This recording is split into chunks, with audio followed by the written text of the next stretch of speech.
Everybody, this is the top-down analysis of the Forex market. Basically looking back for the year and looking ahead. Today is beginning of January 2025. So let's have a look now here at these higher time frames, euro dollar monthly chart, weekly chart. What we see here in very early in January, that we're actually breaking lower. I mean, this was initiated by the US presidential elections. This was this bar. This was a bearish push lower. We see this continuation breaking through the range. This is a very important range. So the breakthrough and the bar close is important.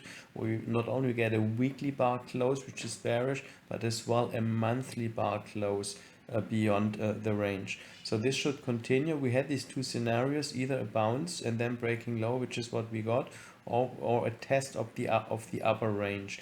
So out of scope is now that price actually leaves the upper range. Now what the game plan is, well, we have broken lower.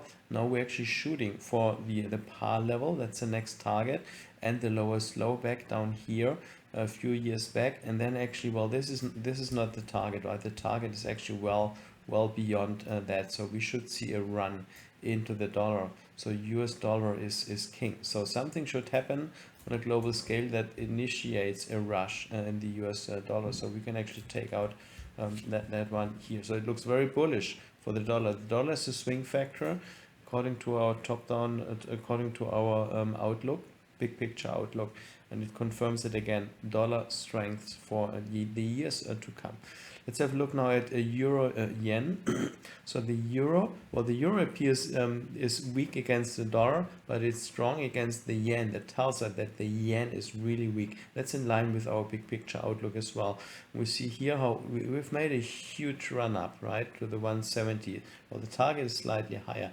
And now we are having a healthy pullback to the 21. We've got a couple of bars. They're all respecting the 21. That is very bullish. After this strong drop, this consolidation is bullish. So we should actually see a continuation of a weak yen. It's not so much a strong euro, but a weak yen. And we see that with other yen pairs too. Let's have a look now at the euro against the Swissy. So the euro is weak against the Swissy too. That looks very bullish for the Swissy. It's currently in consolidation mode, but this trend is looks very bearish, right? And well, that's nothing new for the Swissy. The Swissy is a very strong, one of the strongest currencies actually we have. Let's have a look at the Australian dollar against the euro. So the Australian dollar is weak, right, against another not so strong currency, the euro. It's currently in consolidation mode, but we know this consolidation. This is an S1, right? And we had another S1. This consolidation is another S1. Entry, this is a stop, this held, well, this took out the stop, right? So that's basically a re-entry, and we've got a huge stop run level. So let's see what the year brings. This could consolidate a few months more, but I think we should see an attack on the big number level, the 2, and that's a huge stop run level. So that is consolidating for many years. Well, that might develop into very strong uptrend, meaning that the Australian dollar becomes weak, right? Well, let's have a look at the Australian dollar now against the US dollar. Well, we see this is a bearish chart, right? A strong dollar, and it basically confirms what we've seen before. This should drop. That's free fall territory. It should drop down here to this Corona pandemic spike low, stop run level, and we should see lower prices. So that looks a very good bearish chart. So look now at the Kiwi. Well, it's consolidated, it's correlated, so it looks similar, right? Now let's have a look at the US dollar against the Swiss, just to get an idea which of the two currencies is the stronger one. Well, it basically, there's some kind of balance here, right, on the monthly chart. But if we zoom out, we actually see that the Swissy is stronger than the US dollar. It's still, I mean, it's consolidating for many years. We see lower lows and lower highs, so it's bearish. So with a tendency to a stronger Swissy, but we haven't seen yet momentum build up. And we should see that in the years to come. We should see something like this, because this is a momentum move. This is a consolidation.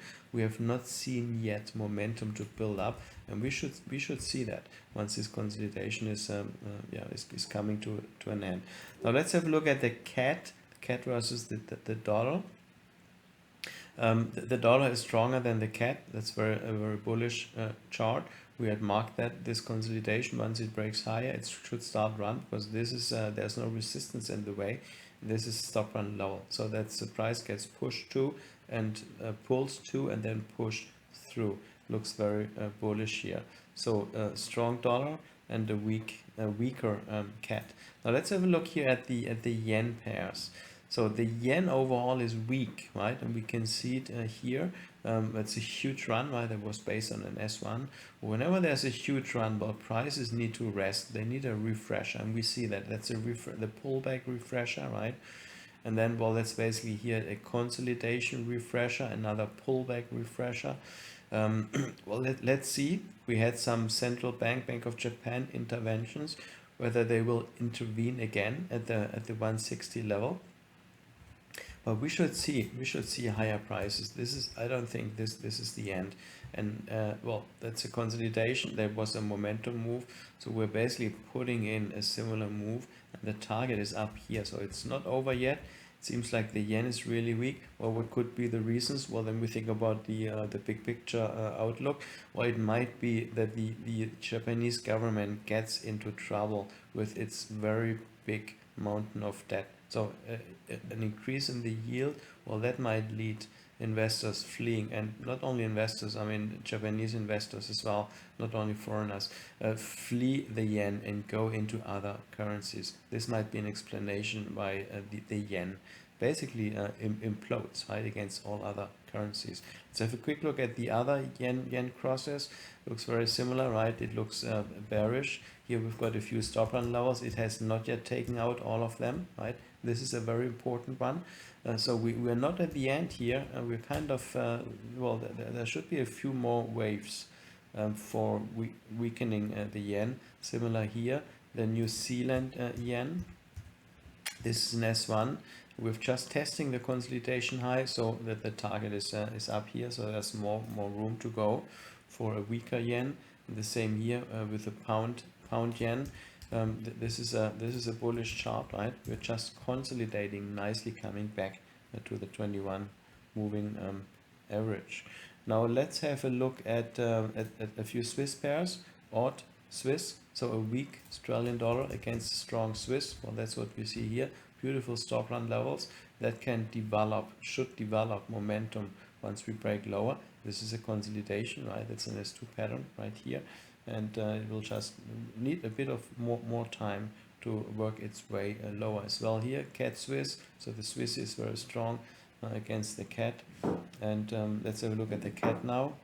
Pound CAD. So the pound is stronger, right? Overall stronger currency than the CAD.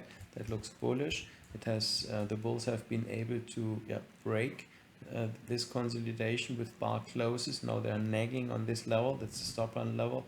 A few more to follow. We're basically off for the big number, the 2 with 4 zeros. Now let's have a look at the last pair, pound Australian dollar.